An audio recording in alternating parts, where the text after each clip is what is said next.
شمالی وزیرستان کے علاقے میر علی میں شہید ہونے والے پاک فوج کے افسران کی نماز جنازہ ادا کر دی گئی۔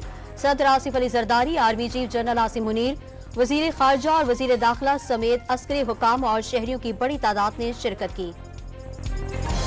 پاک فوج نے ہمیشہ ایمان، اتحاد اور نظم و ضبط کے اصولوں کو برقرار رکھا، پائیدار اصولوں کی روشنی میں دہشت گردی کے خلاف جنگ لڑی، جان دینے سے کبھی دریغ نہیں کیا، پوری قوم ہماری مسلح افواج کے ساتھ کھڑی ہے۔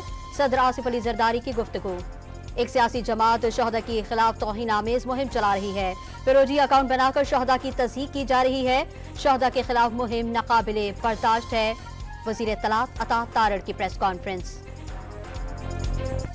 وفاق کی IMF کو نجکاری پروگرام پر کام تیز کرنے کی یقین دہانی۔ وفاق نے بجلی کی تقسیم کار کمپنیوں سے جان چھڑانے کا منصوبہ بنا لیا، نجی شعبے کے حوالے کیا جائے گا۔ 25 ادارے نجکاری کی فعال فہرست میں شامل، فائنینشل اور ریئل اسٹیٹ سے متعلق چار ادارے نجکاری کے جاری پروگرام کا حصہ۔ قومی فضائی کمپنی کی نجکاری پر اتحادی حکومت میں اختلاف رائے سامنے آ گیا۔ نون لیگ نے PIA کی نجکاری کا ٹینڈر مئی میں مکمل کرانے کا اعلان کر دیا۔ PIA کو پبلک پرائیویٹ پارٹنرشپ کے تحت ادارہ منافع بخش ہو سکتا ہے، شری رحمان کا دعویٰ، نجکاری کا حکومتی فیصلہ مسترد کر دیا۔ حیدرآباد میں 20 سالہ گھریلو ملازم کے قتل کا مقدمہ ڈاکٹرز میاں بیوی کے خلاف درج۔